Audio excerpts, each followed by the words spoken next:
తెలియపరుస్తూ ఉన్నాము. మరి సంతోషంగా ఉండాలని, దీవెనకరంగా ఉండాలని, ఆశీర్వాదకరంగా ఉండాలని నా ఆశ, నా కోరిక, నా ప్రార్థన. ప్రతిరోజు మీ కొరకు, మీ కుటుంబాల కొరకు, మీ బిడ్డల కొరకు దేవుని యొక్క దైవచంద్రమ మనం ప్రార్థన చేస్తూ ఉన్నాం. మనం ప్రార్థన చేయటం నా వంతు, ప్రార్థన చేయటము ఆయన వంతు. ఏది ఏమైనప్పటికీ కూడా మనమందరం కూడా ప్రార్థన లోతులను ఉండాలి, ప్రార్థన వీరులను ఉండాలి. దేవుని యొక్క సన్నిధిలో ఆత్మతోనూ స్వచ్ఛతతోనూ దేవుణ్ణి ఆరాధించవలసిన వారమై ఉండాలి. ఏది ఏమైనప్పటికీ కూడా మనము దేవుని యొక్క వాక్యాన్ని ధ్యానించి ప్రతిరోజు కూడా వాక్యముతో మనము ఒక్కొక్క స్నానం చేయబడిన వారమై ఉండాలి. ఎందుకంటే ప్రియులైన దేవుని యొక్క బిడ్డలారా, మనము బ్రతికిన మన యొక్క జీవితాన్ని ఒకసారి మనము జ్ఞాపకం చేసుకోవాలి. మన యొక్క యవ్వన కాలం మొదలుకొని వృద్ధాప్యం వచ్చేంత వరకు కూడా మనం ఎక్కడ ఉండాలి అంటే ప్రభు సన్నిధిలో మాత్రమే మనము ఉండాలి. ప్రభు సన్నిధిలో జీవించాలి, ప్రభు సన్నిధిలో భోజనాలు, ప్రభు సన్నిధిలో ప్రభువుని స్తుతించాలి. ఎలాగా అంటే ఆత్మతోనూ స్వచ్ఛమతో దేవుణ్ణి ఆరాధించవలసిన వారమై ఉన్నాం. ఏది ఏమైనప్పటికీ కూడా ఈ రోజుని చాలా విషయాలు మనము నేర్చుకోబోతూ ఉన్నాం. ఎవరి కోసం మనము నేర్చుకోబోతున్నామో అంటే అబ్రహాం యొక్క భార్య చాలా కోసం మనం ఈ రోజును నేర్చుకోబోతూ ఉన్నాం. ప్రియమైన దేవుని యొక్క బిడ్డలారా, మన సొంత మాటలు కాదు, లోకాన్ని ఎక్కడి నుంచో మరియు తీసుకొచ్చిన మాటలు కాదు, లేదంటే మేము ఏదైనా సొంతంగా తయారు చేసుకున్న మాటలు కాదు, కానీ నేను దేవుని యొక్క గ్రంథముల నుండి కొన్ని మాటలు చూపించాలని మీకు ఇష్టపడుతూ ఉన్నాను. మీరు పరిశుద్ధమైన గ్రంథముల నుండి ఆది కాండము 23వ అధ్యాయము నుండి మనము మొదటి వచనము నుండి కొన్ని విషయాలు మనము చదువుకొని ప్రభువును స్తుతించవలసిన వారమై ఉన్నాం. అయితే ప్రియమైన దేవుని యొక్క బిడ్డలారా, చూద్దాము. మనము ఇక్కడ కొన్ని విషయాలు మనము చదువుకొని ప్రభువుని స్తుతిద్దాం. మీరు కూడా మీ గ్రంథాలు తెలిసి చదువుకోవట్లేదు, మీకు కూడా అర్థమవుతుంది. ఇది గ్రంథములో ఉన్నదని మీరు కూడా తెలుసుకుంటారు. అయితే ఈ యొక్క 23వ అధ్యాయము మొదటి వచనం నుండి మనం ధ్యానించుకున్నట్లయితే ఆమె యొక్క జీవితము ఎలాగా మరి ఉంది. చాలా జీవించిన కాలము అనగా చాలా బ్రతికిన ఏండ్లు అంటే ఆమెన చాలా జీవించిన కాలము, అలాగే చాలా బ్రతికిన ఏండ్లు మనం చూసినట్లయితే 127 సంవత్సరాలు. శారా యొక్క దినములు ఎన్నివి అంటే 127 సంవత్సరాలు ఆయన జీవించినట్లుగా మనం చూస్తూ ఉన్నాం. అయితే పురుషుల్లో మనం లెక్కేసుకున్నట్లయితే చాలా మంది కూడా అబ్రహాము కోసము, అలాగే ఇస్సాకు యొక్క జీవితము, అలాగే నోవహు యొక్క జీవితం, మెతుషెల జీవితం, అలాగే ఆదాము మొదలుకొని కొంతమంది చాలా మంది కూడా ఎన్ని సంవత్సరాలు బ్రతికారన్నది పురుషుల్లో మనం చూసాం. కానీ స్త్రీలలోకి వచ్చినప్పటికీ సారా గురించి క్లుప్తంగా మరి ఖచ్చితంగా ఆమె యొక్క సంవత్సరాలు దేవుడు ఇక్కడ లిఖించబడినట్లుగా మనం చూస్తున్నాం. సారా వయసు దగ్గరగా మనం చూస్తున్నట్లయితే 127 సంవత్సరాలు బ్రతికింది. 127 సంవత్సరాలు బ్రతికిన స్త్రీని మనము చాలా చూస్తుంది. ప్రియమైన దేవుని పిల్లలారా, ఒక ఉదాహరణగా మనం జ్ఞాపకం చేసుకున్నట్లయితే మన భూలోకంలో చాలా మంది కూడా స్త్రీలు పురుషులు కనబడుతూ ఉన్నారు. స్త్రీ పురుషులు కూడా మనకి కనబడుతూ ఉన్నారు. అయితే కొంతమంది యవ్వన కాలంలో చనిపోతూ ఉన్నారు, కొంతమంది వృద్ధాప్యంలో చనిపోతూ ఉన్నారు, కొంతమంది అయితే అటు ఇటు కానట్టుగా మంచి వయసులో చనిపోతూ ఉన్నారు. అంటే వారి వయస్సుకి వాళ్ళకి మరణాలు ఎలా వస్తున్నాయంటే ఊహించలేని రీతిలో మరణాలు వస్తూ ఉన్నాయి. ఎందుకని ఊహించలేని రీతిలో మరణాలు వస్తున్నాయని ఒకసారి ఆలోచించుకున్నట్లయితే మనకు ఉదాహరణగా మనం జ్ఞాపకం చేసుకోవచ్చు. ఎవడైనా కావచ్చు, మరి బండి మీద కొంతమంది వెళుతూ ఉంటారు, కొంతమంది బండి మీద వెళుతూ వాళ్ళు చాలా నిదానంగానే వెళుతూ ఉంటారు. ఆ పక్క నుంచి ఎవడు వస్తున్నాడు, ఈ పక్క నుంచి ఎవడన్నా వస్తున్నాడేమో అని వాళ్ళు వెళుతూ ఉన్నప్పుడు 4 వైపులు చూసుకుంటూ వాళ్ళ నిదానంగా మరి ఆ యొక్క బండిని తోలుకొని ఎదురికి వెళ్తూ ఉంటారు. చాలా క్రమశిక్షణతో వాళ్ళు బండిని ఎదురికి వెళ్తూ ఉంటారు. కానీ వీళ్ళు ఎంత క్రమశిక్షణలో ఎదురికి వెళ్ళినప్పటికీ కూడా, ఎంత క్రమంగా వెళ్ళినప్పటికీ కూడా ఎదుటివాడు మాత్రము కూడా ఎలాగొస్తాడంటే వాడు త్రాగి రావచ్చు, వాడికి ఎదురు రావచ్చు, తాగి పడిపోవచ్చు అతని బండిలో. ఇలాగా మనం ఎంత జాగ్రత్తగా వెళ్ళినప్పటికీ కూడా ఎదుటివాడు ఎలా వస్తాడంటే ఏ విధంగా వస్తాడో మనకి తెలియదు. అయితే ప్రియమైన బిడ్డలారా, ఈ యొక్క వ్యక్తులు ఎదుటివాడు ఎదురు వచ్చినప్పుడు వాళ్ళకు సంభవించిన భయంకరమైన వ్యాఖ్యానాలు జరుగుతూ ఉంటాయి. ప్రియమైన బిడ్డలారా, మనం ఎంత జాగ్రత్తగా వెళ్ళినప్పటికీ కూడా ఎదుటివాడు జాగ్రత్తగా వస్తే ఎవరికి కూడా ఎటువంటి హానికరము జరగదు. అయితే ప్రియమైన బిడ్డలారా, వీళ్ళకు మనం అనుకోవచ్చు అక్కడతో వాళ్ళది ఆ యొక్క జీవితం అయిపోయింది కదా అని మనం అనుకుంటాం. కాదు ప్రియమైన బిడ్డలారా, మనం ఎంత జాగ్రత్తగా వెళ్ళినా కానీ ఎదటి వాళ్ళు జాగ్రత్తగా వస్తే వాళ్ళు వెళ్ళిన వారికి క్షేమమే, వచ్చిన వారికి కూడా క్షేమమే. అయితే ఇక్కడ మనం చూసినట్లయితే ఈ యొక్క సారా 127 సంవత్సరాలు జీవించింది. ఆమెలో ఎక్కడ కూడా వెనకడుగేసినట్లుగా మనము చూస్తున్నాము. ఎందుకంటే ఈ యొక్క చారా భార్య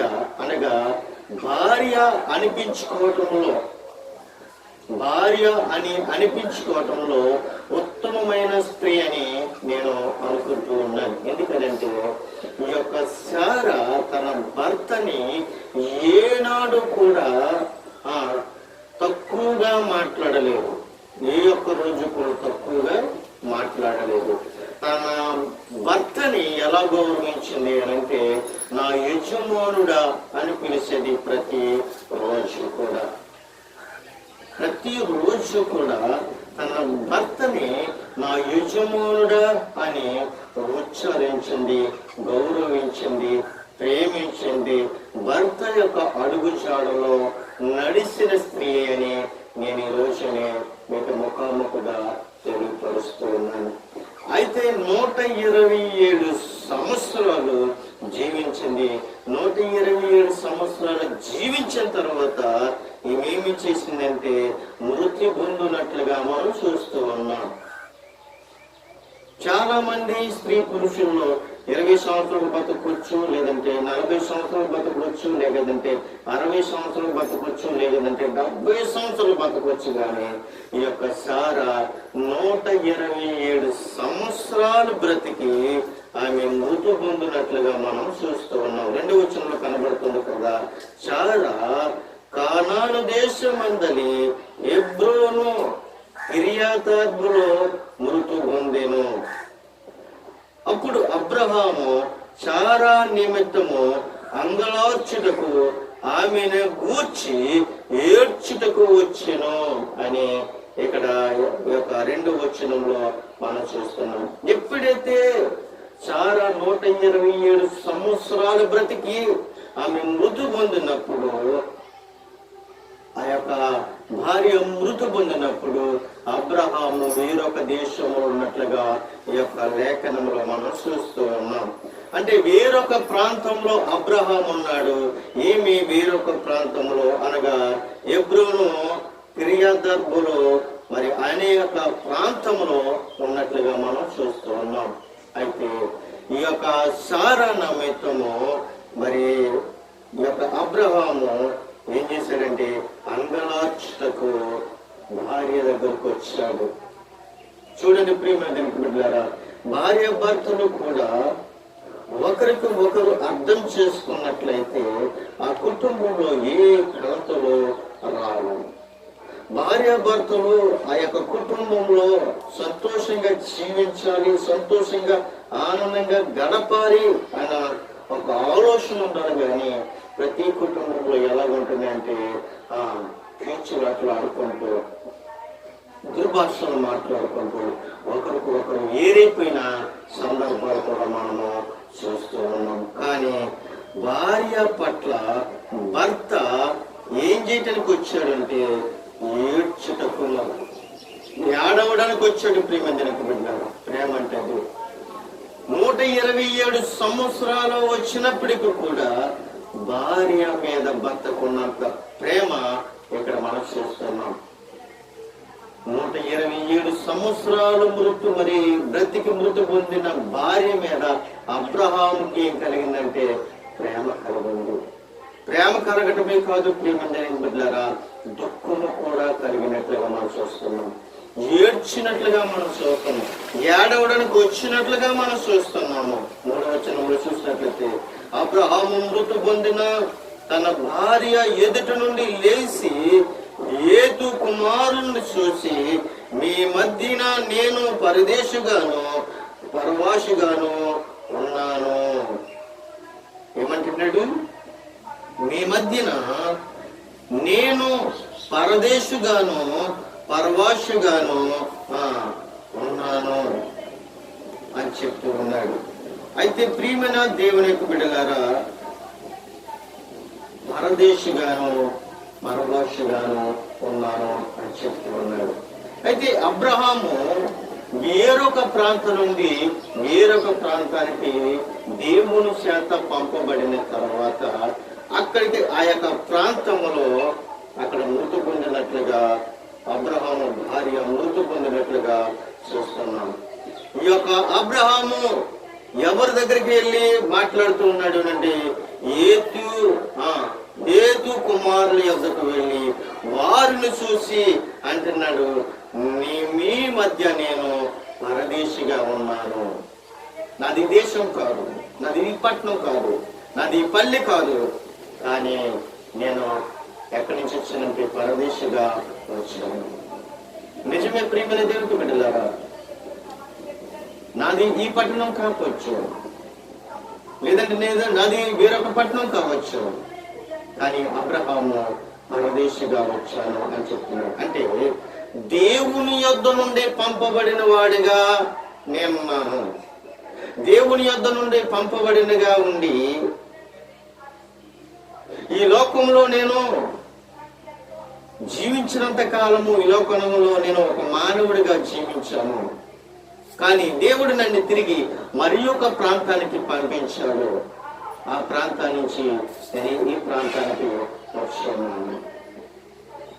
దేవుడు ఈ ప్రాంతానికి నన్ను పంపించాడు కాబట్టి ఈ ప్రాంతానికి నేను వచ్చాను. నాది ఈ దేశం కాదు, నాది ఈ పట్టణము కాదు, ఈ ప్రదేశము కాదు, ఈ గ్రామము కాదు, ఈ పల్లె కాదు నాది. నేను పరదేశిగా వచ్చాను, కానీ పరవాసిగాను ఉన్నాను. మృతి పొందిన నా భార్య నా కన్నుల ఎదుట ఉండకుండా నేను పాతి పెట్టుటకు మీ తావున నాకు ఒక శ్మశాన భూమిని స్వాచ్ఛముగా ఇయ్యడని ఆ యొక్క హేతు కుమారుని అడుగుతున్నాను. చూడండి, కనీసము అబ్రహాముకు ఆ దేశములో ఉండడానికి ఒక స్థలము కూడా, అనగా అతని యొక్క భార్యను పాతి పెట్టడానికి కూడా సొంత స్థలం అనేది అక్కడ కనిపించట్లేదు. కానీ దేవుడు మాత్రము అబ్రహామును ఆశీర్వదించినట్లుగా మనం చూస్తున్నాం. ఆస్తులకు కర్తగా కనబడుతున్నాడు. గొర్రెలు గొడ్డలు అనేకమైన ఆస్తుల కర్తగా ఇక్కడ మనము అబ్రహాము చూస్తున్నాం. కానీ తన భార్యను పాతి పెట్టటకు కూడా శ్మశాన భూమి అతనికి స్వాచ్ఛముగా ఉండదు. అతనికి తన భార్యను పాతి పెట్టడానికి శ్మశాన భూమిని స్వాచ్ఛముగా ఇమ్మని ఎవరిని అడుగుతూ ఉన్నారు అంటే ఏతు కుమారులను అడుగుతూ ఉన్నాడు. అయ్యా, నా భార్య 127 సంవత్సరాల బ్రతికి అనొచ్చండి, నాకు నా భార్యను పాతి పెట్టటకు అనవసరం, నాకు ఆమెను అందులో పాతి పెట్టటకు శ్మశాన నమస్కారాలు అని ఏదో కుమారుని అడుగుతున్నప్పుడు ఏదో కుమారులు అంటున్నారు కదా, అయ్యా మా మాట వినుము. ఏదో కుమారులు అంటున్నారు. ఎవరిని అంటున్నారు ఈ మాట? అబ్రహాము అంటున్నారు, అయ్యా మా మాట వినుము, నీవు మా మధ్యను మహారాజు అయినావు. ఏమంటున్నారు వారు? నీవు మా మధ్యని మహారాజు అయి ఉన్నావు. మా శ్మశాన భూములు అతి శ్రేష్టమైన దాని యందు మృతు పొందిన నీ భార్యను పాతి పెట్టును. నీవు మృతు పొందిన నీ భార్య పాతి పెట్టినట్లు మాలో తన శ్మశాన భూమి ఈయనులను వాడును ఎవడు లేడని అబ్రహాముతో మాట్లాడుతూ ఉన్నాడు ఏతు కుమారుడు. చూడండి, అడిగిన వెంటనే ఎవరంటున్నారు? మహారాజు ఉన్నావు, మహారాజు ఉన్నావు. నీ భార్యను పాతి పెట్టడానికి ఎవరని వాడు ఎవడు ఉండడు అని యొక్క ఏతు కుమారుడు అబ్రహాముతో మాట్లాడినట్లుగా చూస్తాము. అక్కడ 8వ వచనములకు వచ్చినప్పుడు మృతు పొందిన నా భార్యను ఎదుట నుండకుండగా పాతి పెట్టుటకు మీకు ఇష్టమైతే నా మాట వినండి. అబ్రహాము అంటున్నాడు, ఏదో కుమారుడు అంటున్నాడు, నేను పాతి పెట్టుటకు మీకు ఇష్టమైతే నా మాట వినండి. సోహారు కుమారుడని యేషును తన పొలము చివరనున్న తనకు కలిగి ఉన్న 30 గృహములు నాకు ఇచ్చినట్లు నా పక్షమున అతనితో మనవి చేయుడి. మీ మధ్యను శ్మశాన భూమిగా ఉన్నటకు నిండు వెలకు అతడు దానిని నాకు స్వాచ్ఛంగా ఇవ్వవలెనని వారితో చెప్తూ ఉన్నాడు. నాకు ఉచితంగా ఇవ్వచ్చు, మీరిచ్చే భూమి ఉచితంగా నాకొద్దు, నిండు వెలపి నాకు ఇవ్వండి అని అడుగుతున్నాడు. 10వ వర్షం అంటున్నాడు కదా. అప్పుడు యెస్రోను ఏదో కుమారుల మధ్య వచ్చనే ఉండేది. ఎత్తుడైన యెస్రోను తన ఊరి గవిని ప్రవేశించిన వారందరి ఎదుట ఏతు కుమారులకు వినబడినట్లు అబ్రహాముతో చెప్పిన ప్రత్యుత్తరమేమనగా, అయ్యా అట్లు కాదు, నా మనవి ఆలకించుము, ఆ పొలమును నీకిచ్చుచున్నాము, దానిలోనున్న గుహను నీకిచ్చుచున్నాము, నా ప్రజల ఎదుట అది నీకిచ్చుచున్నాను. మృతు పొందిన నీ భార్యను పాతి పెట్టుము. అప్పుడు అబ్రహాము ఆ దేశము ప్రజల ఎదుట సాగలపడినట్లుగా మనం చూస్తున్నాం. అయితే సరే కానీ నా మనవి ఆలకించుము. ఆ పొలమును వెల ఇచ్చేదను, అది నా యొద్ద పుచ్చుకుని ఎడల మృతు పొందిన నా భార్యను పాతి పెట్టేదనని ఆ దేశము ప్రజలు వినబడినట్లు యెస్రోనుతో అంటూ ఉన్నాడు. 15వ వచనంలో అంటున్నాడు కదా, అందుకు యెస్రోను ఈ మాట మాట్లాడుతున్నాడు, అయ్యా నా మాట వినుము, ఆ భూమి 400 తులము వెండి చేయును అని చెప్తున్నాడు. నాకు నీకు అది ఎంత? మృతు పొందిన నీ భార్యను పాతి పెట్టమని అబ్రహామునకు ఉత్తరం ఇచ్చాను. చూడండి ప్రియమైన బిడ్డలారా, నాకు ఉచితంగా భూమొద్దు, నాకు ఉచితంగా భూమి మాత్రం వద్దు. నిండి వెలకిన ఆ యొక్క భూమిని ఇచ్చినట్లయితే, ఆ యొక్క శ్మశాన భూమి నిండి వెలకినది ఇచ్చినట్లయితే ఆ పొలమునకు వెలవిచ్చేదని చెప్తున్నాడు.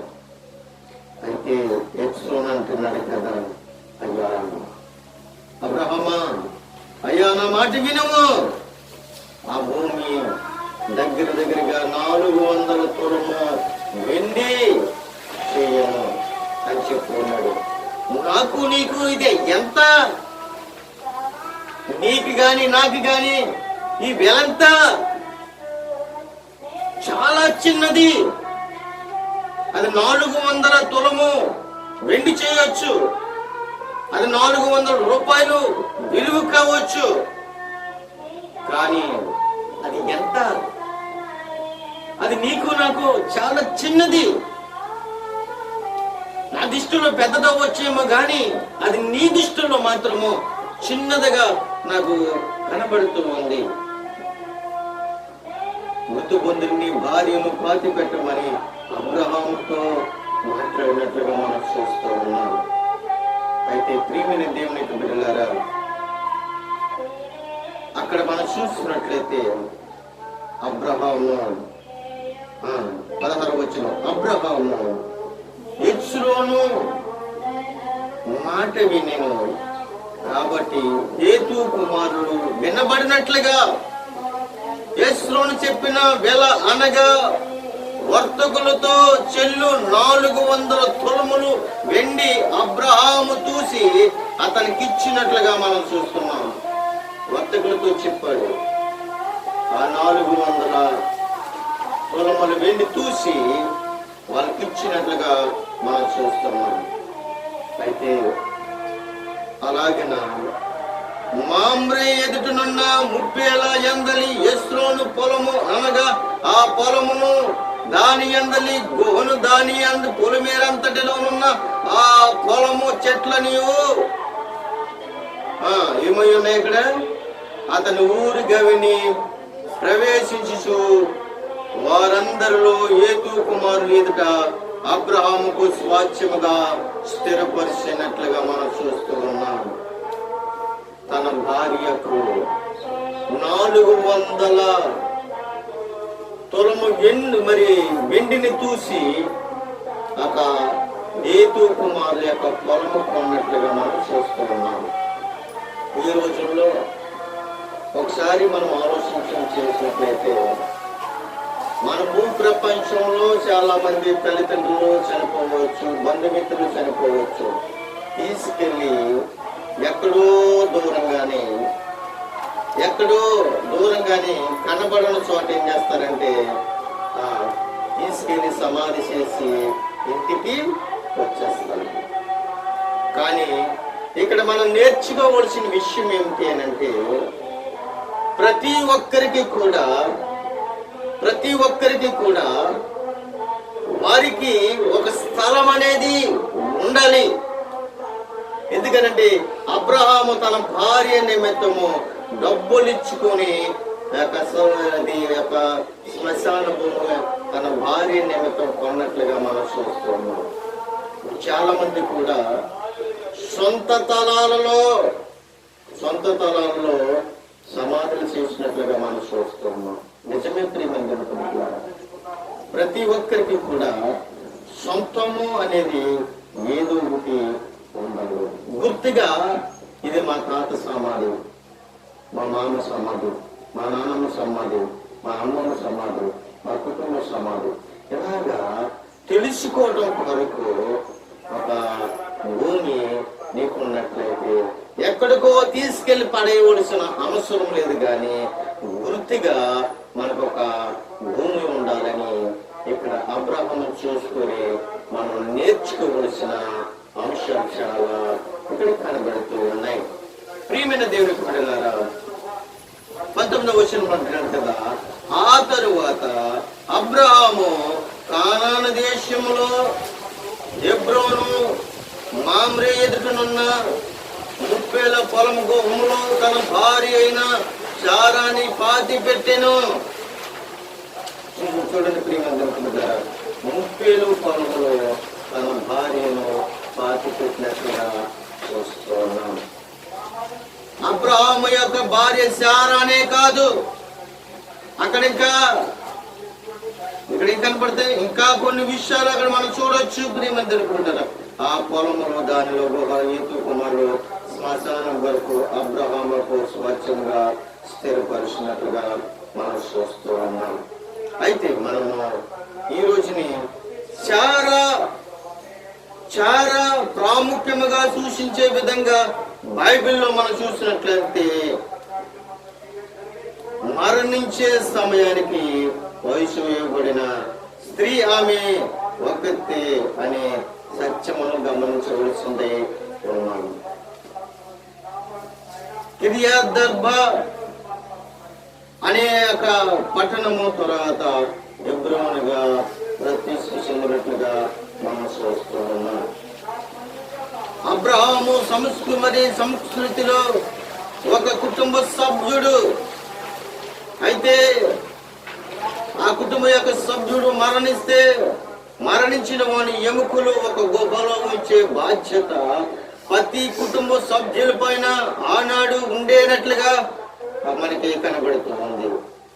మిగిలిన సభ్యులు మరణించినప్పుడు వారి ఆస్తులకు కూడా అదే గుహలో ఉంచేవారు అన్నట్లుగా మనం చూస్తున్నాము. అయితే ప్రియమందిరా, ఆ రోజుల్లో క్రీస్తు పూర్వం కొన్ని 100 సంవత్సరాల కిందట మనం చూసినట్లయితే చనిపోయిన వ్యక్తులని వాళ్ళ యొక్క ఎముకలు కూడా క్షేమంగా ఉంచినట్లుగా మనం చూస్తున్నాం. అయితే ఇక్కడ అబ్రహాము తన భార్య అయిన శారా 127 సంవత్సరాలు బతుకుంది. 127 సంవత్సరాలు బతికిన తర్వాత తన భార్యను ఎంతగా ప్రేమించుంటాడో తన భార్య కొరకు ఏడవడానికి వచ్చాడు. ఏడవటమే కాదు ప్రియమందరికి, యేతు కుమారుల యొద్దకెళ్ళి సాగిలపడి నమస్కారం చేసి వారికి వాళ్ళతో అబ్రహాం అడుగుతున్నాడు, అయ్యా నా భార్య కొరకు ఒక చిన్న స్థలం నాకు కావాలి అని పాతి పెట్టడానికి అని చెప్పి వాళ్ళ దగ్గరికి వెళ్ళి సాగిలపడ్డాడు. వారు యేతు కుమారులు అన్నారు, అయ్యా నీవు మహారాజు అయి ఉన్నావు, ఇది నీకు నాకు ఎంత? ఈ 400 తులములు వెండి ఎంత?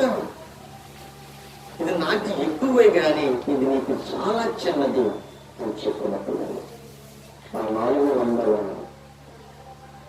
తులములు వెండి తోసి ఆ యొక్క యేతు కుమారుడికి ఇచ్చినట్లుగా మనం చూస్తున్నాం. భార్య చనిపోయిన వెంటనే ఎవరన్నా దొలపరించేసుకుంటారు ప్రియమైన, కానీ 400 తులములు వెండి తన భార్య నిమిత్తం ఖర్చు పెట్టినట్లుగా చూస్తున్నాం. బతికినప్పుడు కూడా ప్రేమగా చూసుకున్నాడు, చనిపోయినప్పుడు కూడా తన భార్యను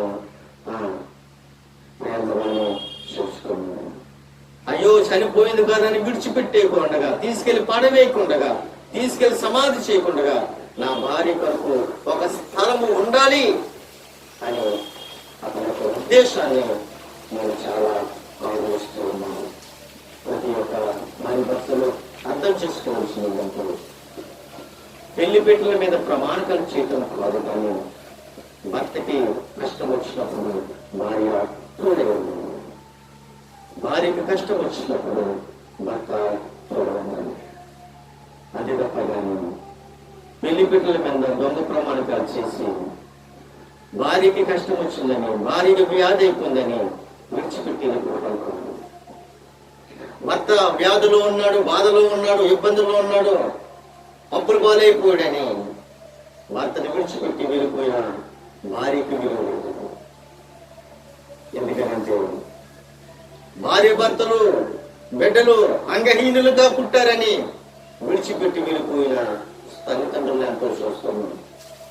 ఆస్తులకు అంతస్తులకు లోబడిపోయే కుటుంబాలని పాడు చేసుకుంటున్న జీవితాలు మనం చూస్తున్నాం.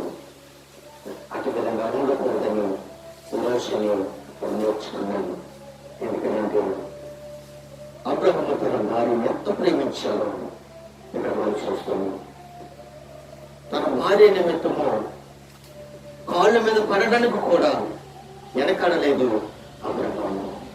చిగ్గుపడలేదు, సాధనపడ్డాడు, స్థలాన్ని తీసుకుని వచ్చాడు, సమాధి చేశాడు.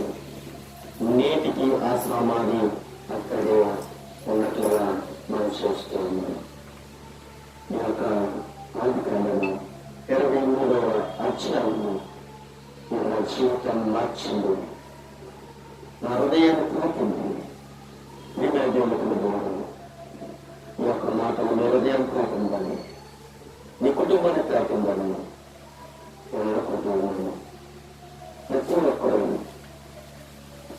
భార్య భర్తలు